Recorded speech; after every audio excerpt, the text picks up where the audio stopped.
In the far southern reaches of Elyndor, where the land cracks beneath your feet and the skies hang low with smoke, there lies a kingdom not built, but scorched into being. Ashfall, a nation forged in the aftermath of catastrophe and tempered in flame. Here, amid an unyielding ring of fire-spewing mountains, the Ashen Wardens endure. They do not merely survive, they thrive, by will, by discipline, by flame. For generations the world feared their power. In the days following the sundering fires, when entire cities burned from the inside out, it was the flame-bearers who were blamed. Banished, hunted, exiled, but they did not die out. They withdrew into the fire, and from that fire they were reborn. Ashfall was carved atop ancient lava beds, its cities of black glass and obsidian rising like jagged memories from a molten sea. The capital, Pirithane, is a marvel of volcanic architecture, layered platforms of basalt and ironstone, fed by rivers of magma that run like veins beneath its streets. Entire districts lie underground, where the heat never fades, and the light is cast not by stars, but by the slow, pulsing glow of the earth's core. Their civilization is immense, nearly 1 million strong, spread across tiers of volcanic terrain, with some settlements existing in tunnels so deep they board a myth. Every citizen, whether soldier, scholar, or smith, is tied to the sacred flame, and all owe their allegiance to Erysia, goddess of retribution, mother of judgment, keeper of fire. To the Ashen Wardens, fire is not destruction, it is truth. Where other peoples seek comfort, they seek clarity. Where others burn by accident, the Wardens burn with intent.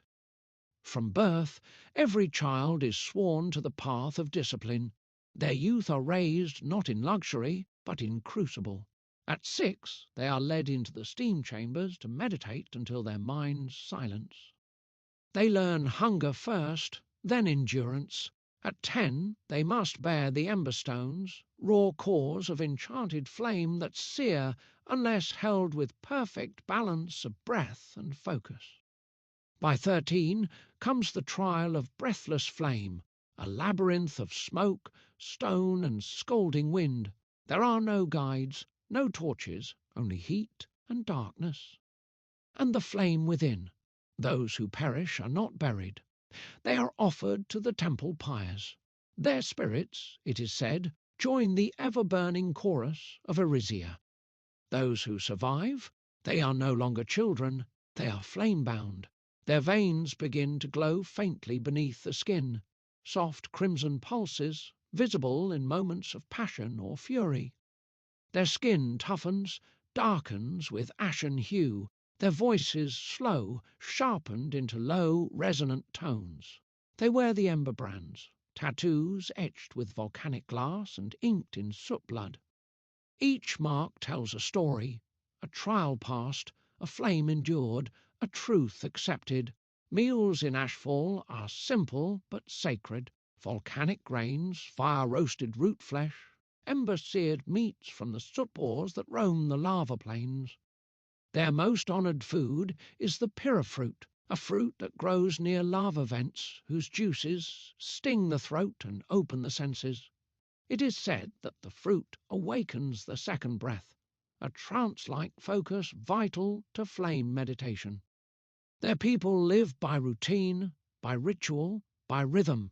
Each day begins with flame prayer. Each night ends in silence. No wasted words, no idle comforts. But make no mistake, they are not soulless.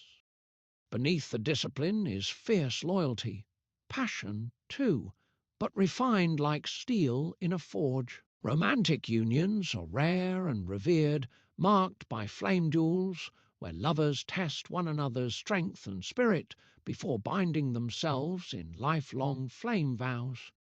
Children are considered the community's responsibility, raised by instructors, guardians, and lawkeepers rather than parents alone. Individual identity is important, but it is the flame-born collective that endures. And in all things there is fire. Even their arts reflect this.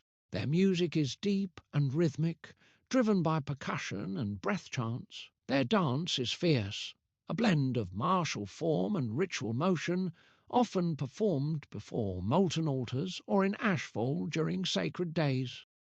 For generations, their isolation shielded them, but also strained them.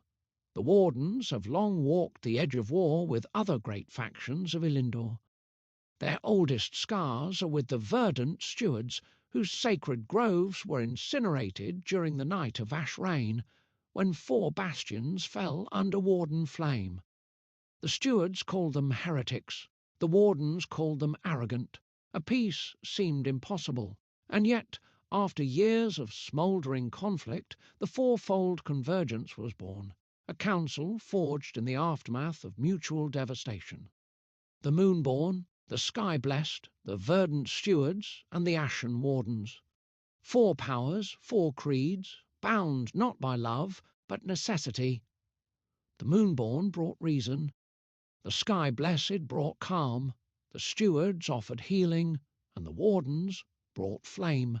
Each was given a seat, each swore an oath. It was the first time in Elyndor's fractured history that the flame and forest, light and wind, stood side by side. Of course, the alliance was not without fractures. There was the diplomat, a high-ranking moonborn emissary, who pushed too hard, accused Ashfall's keepers of breaking convergence accords. His charred bones returned sealed in a crystal box, a message, cold and clear, that nearly shattered everything. But the moonborn chose patience over vengeance. The wardens offered no apology, only silence. From that silence peace endured. Now there exists a tense equilibrium between the 4, not harmony, but awareness. The verdant stewards monitor Ashfall's expansion closely, worried their flame may again touch ancient trees.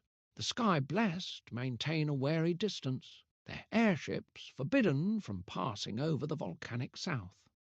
The moonborn watch and wait, allies once, perhaps again, but never blindly.